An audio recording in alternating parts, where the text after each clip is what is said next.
কিন্তু আচ্ছা, ঠিক একবারে আছে। ছোট বাচ্চা। মানে মা ছাড়া মেয়েটির সাথে ওরা বাঁচে না।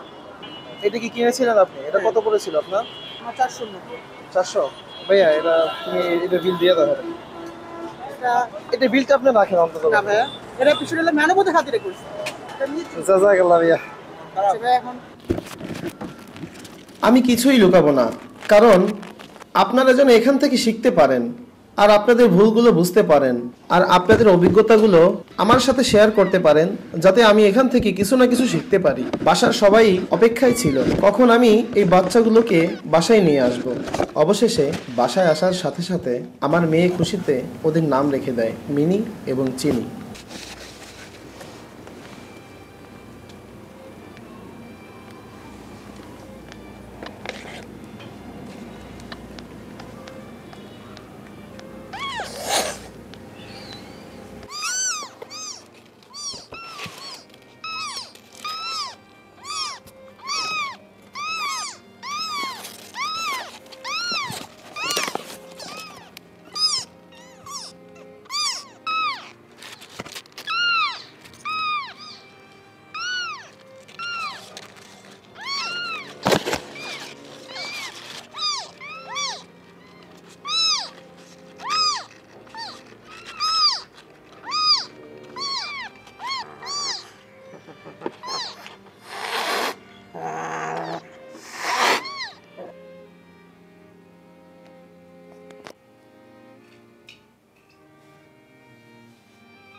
আর এগুলো বাচ্চা বিড়াল তো, তাই আমরা কিছু তুলাও নিয়ে আসি তাদের নিচে বিছিয়ে দেওয়ার জন্য। কারণ আমরা যখন ওদেরকে রিসিভ করি তখন আর কি ওদের শরীর অনেকটাই ভিজা ছিল। ওরা যে প্রস্রাব করতো সেটা দিয়েই ওদের শরীর ভিজে যেত আর কি। মানে পি করতো, যে পি করার কারণে শরীরটা ভিজে যেত। তাই আমরা আর কি কিছু তুলা নিয়ে আসি। কিন্তু তুলায়ও তেমন একটি কাজ হয়তো হতো না, তাদেরকে আর কি হাতেই পটি করিয়ে দিতে হতো, হাতেই পি করানো লাগতো, কারণ অনেক ছোট বাচ্চা ছিল সেজন্য। বাড়িতে আনার পরে প্রথমে আমরা আগে তাদের জন্য বেড রেডি করি, আর নরম বিছানা পাওয়ার সাথে সাথেই তারা ঘুমানো শুরু করে। পরম স্নেহ এবং ভালোবাসার সাথে আমরা চেষ্টা করছিলাম যতদূর সম্ভব তাদের যত্ন নেওয়ার জন্য।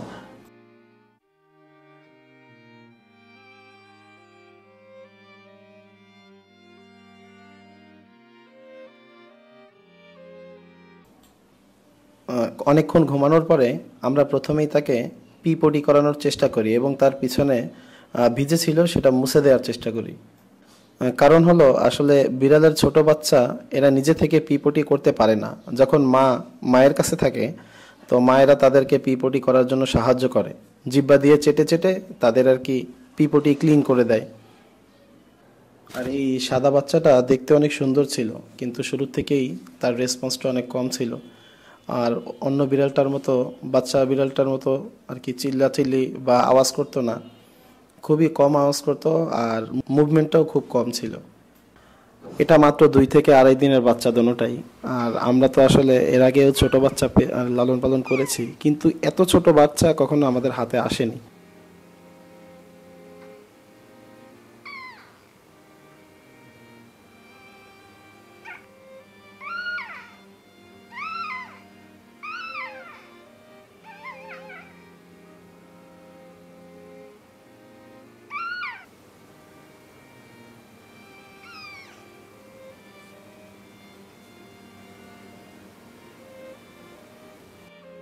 আমরা আসলে খাবার খাওয়ানোর জন্য চেষ্টা করছিলাম, কিন্তু ও 1 ml খাবারও নিচ্ছিল না, কিন্তু বড়টা মোটামুটি 1.5 ml 2 ml পর্যন্ত খাবার নিচ্ছিল। আর ওয়েটটাও আস্তে আস্তে গ্রো করতেছিল। কিন্তু এই বাচ্চাটাকে আমরা শুরু থেকেই তেমন একটা খাবারও খাওয়াতে পারিনি, আর ওর ওজনটাও বাড়তেছিল না। আর ড্রপারগুলো ওদের মুখের থেকেও বড় হয়ে যাচ্ছিল, তাই আমরা সাথে সাথেই অনলাইনে আর কি ফিটারে অর্ডার করে দিই, কারণ এই এক্সারসাইজগুলো অ্যাভেলেবেল সব জায়গায় পাওয়া যায় না। আর তুলো কম্বলের ভিতরে রাখার পরেও আমরা দেখছিলাম যে ওর গরমটা পর্যাপ্ত পরিমাণ আর কি পাচ্ছিল না, কারণ মায়ের যে একটা গরম সেটা পাচ্ছিল না। তাই বোতলের ভিতরে গরম পানি ভরে তারপরে ওদের পাশে দিয়ে রেখেছিলাম কাপড়ে মুড়িয়ে, যাতে ওরা একটা গরম গরম আবহাওয়ার ভিতরে থাকতে পারে। আপনারা দেখছেন হয়তো অনেক জোরে জোরেই আমি আর কি ওদের পিপটি করার জন্য নাড়াচাড়া করছিলাম। আসলে আমার হাতটা কাঁপছিল, আর আমি শুধু তুলার মাথাটা কোনো মতোই ওর ওইখানে আর কি স্পর্শ করাচ্ছিলাম, যাতে আর কি ও একটা সুরসুরির মতো ভাব আর কি অনুভব করতে থাকে। কারণ এত ছোট বাচ্চা যদি জোরে আপনার দেয়া হয়, তাহলে কিন্তু ওই জায়গাটা ইনফেকশন হয়ে বা ফুলে যাওয়ার সম্ভাবনা থাকে।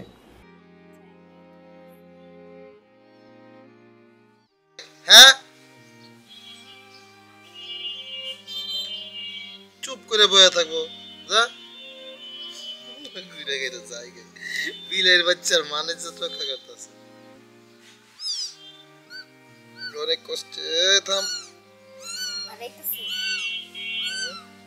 ওম সিল্লাইকে ব্যথা পায়। থাকবো না এমনি।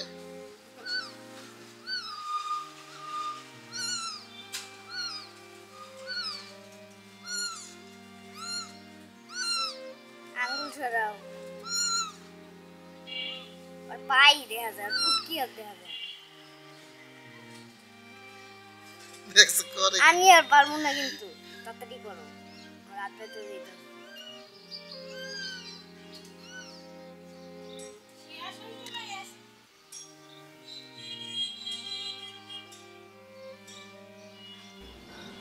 অবশেষে আমরা পটি করাতে প্রথমবারের মতো সক্ষম হই।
বিড়ালকে অবশ্যই মিল্ক রিপ্লেসার দিতে হবে, যেটা আসলে শুধু বিড়ালের জন্যই তৈরি করা। আর এখানে 7 থেকে 8 ভাগ পানি। আর যদি বিড়ালের বাচ্চা একটু বড় হয় বা অনেকটাই বড় হয়, তাহলে আপনি এমনি গুঁড়া দুধও দিতে পারেন, তবে মনে রাখতে হবে কমপক্ষে 7 থেকে 8 ভাগ পানি। আর আপনি যদি গ্রাম মাপতে চান, এই ক্ষেত্রে কিন্তু অনেকটাই আইডিয়া পাবেন না, কারণ পাল্লায় বেশিরভাগ সময় আইডিয়া পাওয়া যায় না। সেজন্য আপনার মাপার জন্য যে চামিচগুলো আছে ওইগুলো ব্যবহার করতে পারেন, এই ক্ষেত্রে আপনার জন্য সহজ হবে। অথবা আইডিয়া করে যতদূর সম্ভব আপনারা পাতলাই গোলার চেষ্টা করবেন, ঘন গুলবেন না। আর একটু বড় বাচ্চা হলে ছাগলের দুধ দিতে পারেন, তবে মনে রাখবেন মায়ের দুধের বিকল্প কখনোই হতে পারে না এবং হয় না।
প্রথমে আমরা কোনো মতে ওই রাতটা পার করি, তারপরে আমরা তাদের জন্য লাইটিংয়ের ব্যবস্থা করি, প্লাস তাদের নতুন একটি বক্স দিয়ে পরিপূর্ণভাবে গুছিয়ে গেছে আর কি দেওয়ার চেষ্টা করি, যাতে তারা উষ্ণভাবে থাকতে পারে।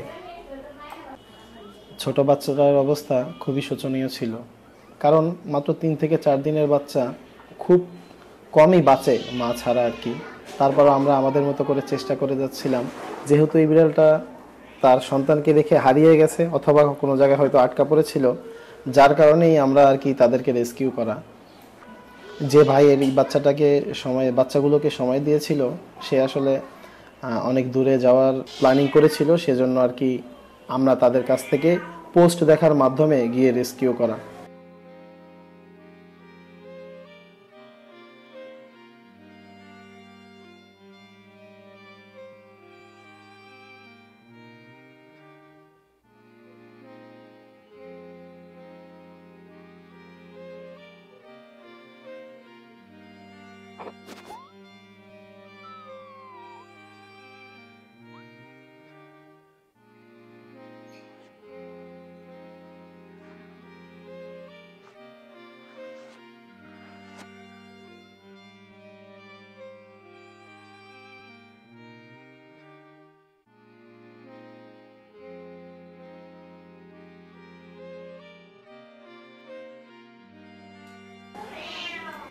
আমাদের বাসার বিড়ালটা প্রথমে এই বাচ্চাগুলোকে দেখে ভয় পেত, কিন্তু তারপরও তাদের কাছেই থাকতে পছন্দ করত।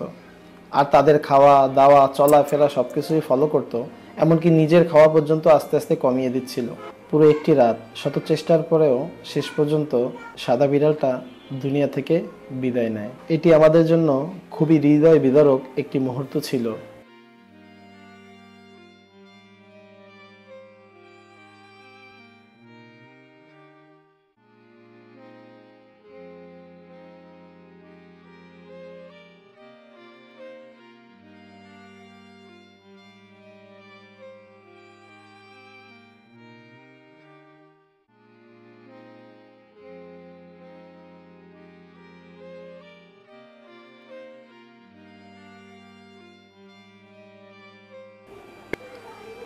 আসলে আল্লাহ তাআলা যদি না চায়, শত চেষ্টার পরেও শত কিছু ব্যর্থ হয়। তাই আমরা আমাদের মতো চেষ্টা করেছি, অবশেষে তাকে আমরা দাফন কাফনের জন্য নিয়ে আসি। কিছুটা মাটি করে আমরা চেষ্টা করেছি যত্নের সাথে তাকে দাফন করে দিতে।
অবশেষে যখন আমাদের কাছে বাচ্চাগুলোর ফিটার এসে পৌঁছায়, তখন অনেক দেরি হয়ে গেছে। একজন দুনিয়া থেকে চলে গেছে, তারপরও একজনের আশায় আমরা বুক বাঁধি।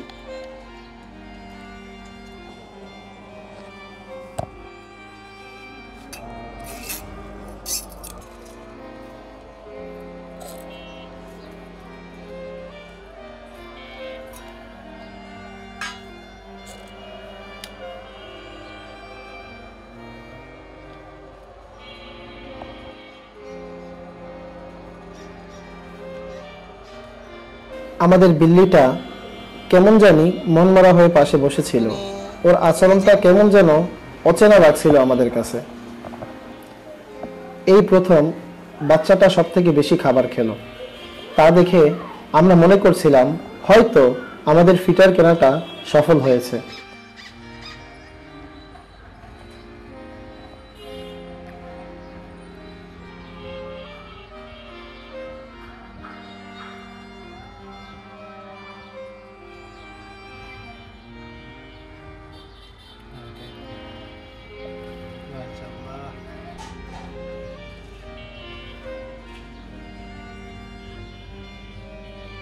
আমরা মনে করেছিলাম হয়তো তার পায়ে পুজ হয়েছে যে কোনো ইনফেকশনের কারণে। যাই হোক, আমরা সাধারণত যেরকম মানুষের পুজগুলো গেলে দেই, সেভাবেই চেষ্টা করেছিলাম তার ভিতরের পয়জনগুলো বের করে দিতে, কিন্তু তেমন কিছু ভিতরে ছিল না। কিন্তু এই বিষয়টাকে আমি বড়ভাবেও দেখিনি, তবে এটাই আস্তে আস্তে বড় একটা পর্যায় ধারণ করে। তবে সুইটা আমরা প্রথমে আগুনে পুড়িয়ে নিয়েছিলাম, এটাই ছিল আমাদের সব থেকে বড় ভুল। ওইখানে কোনো কিছুই করাটা ঠিক হয়নি। পরবর্তীতে আমরা ডাক্তারের কাছ থেকে জানলাম, আলহামদুলিল্লাহ ওর ওজনটা আস্তে আস্তে বাড়ছিল, আর ওর ঘুমটাও খুব সুন্দর ছিল, যা দেখে আমরা মনে করেছিলাম হয়তো আমরা সফল হচ্ছি। কিন্তু আসলে সমস্ত সফলতার মালিক একমাত্র আল্লাহ তাআলা।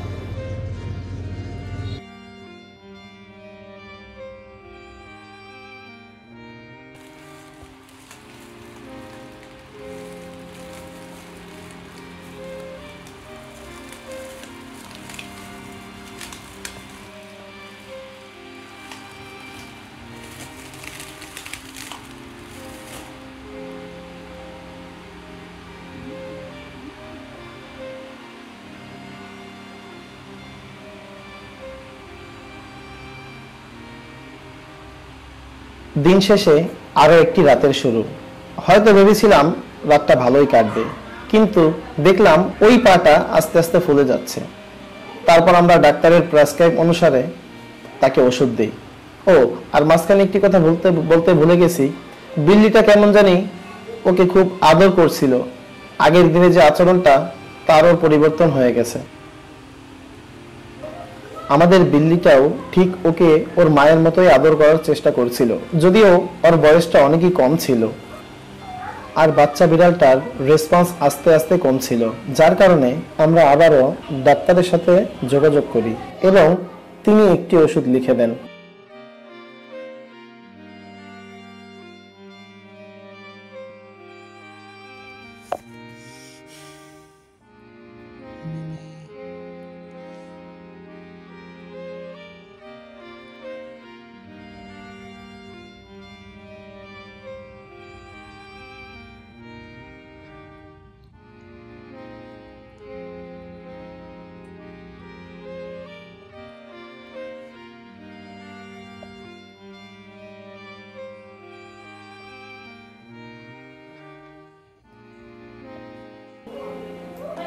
ওর খারাপ অবস্থা দেখে ওই রাতটা ওকে কোলে নিয়েই পার করি। রাতের শেষ অংশে ফজরের পরে আমি অল্প সময়ের জন্য ঘুমোতে যাই। আমাদের মনের অবস্থা এতটাই বাজে ছিল, যার কারণে শেষ সময়ের ভিডিওটা করার মন মানসিকতা আর আমাদের ছিল না। আমি প্রাপ্তবয়স্ক হওয়ার পর থেকে এই পর্যন্ত কোনো আত্মীয় স্বজনকে দুনিয়া থেকে বিদায় নিতে দেখিনি। তবে হ্যাঁ, আমার নানা কিছুদিন আগেই দুনিয়া থেকে বিদায় নিয়ে গেছেন। যদিও অনেক খারাপ লাগছিল, কিন্তু আমার চোখ থেকে তখনই পানি বের হওয়া শুরু করে যখন আমি নিজ হাতে ধরে তাকে কবরে নামাতে শুরু করলাম। কিন্তু এই বিড়ালের বাচ্চাগুলোর জন্য আমার এবং আমার মেয়ের চোখের যে কি পরিমাণ পানি ঝরেছে সেটা একমাত্র আল্লাহ তাআলাই ভালো জানেন।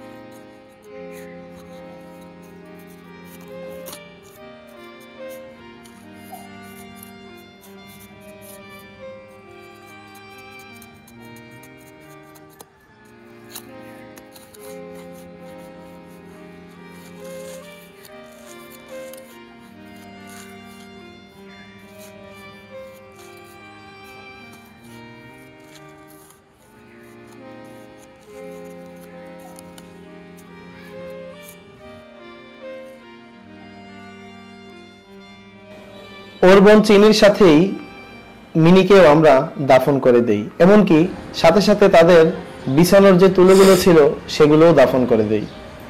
তাই আপনাদের কাছে একটা অনুরোধ থাকবে, যদি আপনাদের মা বিড়াল না থাকে, 3 দিনের নিচের বাচ্চা কখনোই হাতে পেলে বড় করার জন্য রেস্কিউ করবেন না। আর ইনশাল্লাহ এখন থেকে আমরা মা বিড়ালদেরকেই রেস্কিউ করা শুরু করব। আপাতত আমরা একটা বিড়ালকে রেস্কিউ করে বাসায় এনেছিও, মা বিড়াল, আর তাকেই আমরা বাচ্চা বড় না হওয়া পর্যন্ত লালন পালন করতে থাকবো আর তাকে সুষম খাবার দেওয়ার চেষ্টা করব। আর এই ভিডিওটাও আমরা আগামীতে আপনাদের সামনে নিয়ে আসবো। আশা করি সাথেই থাকবেন। আল্লাহ হাফেজ।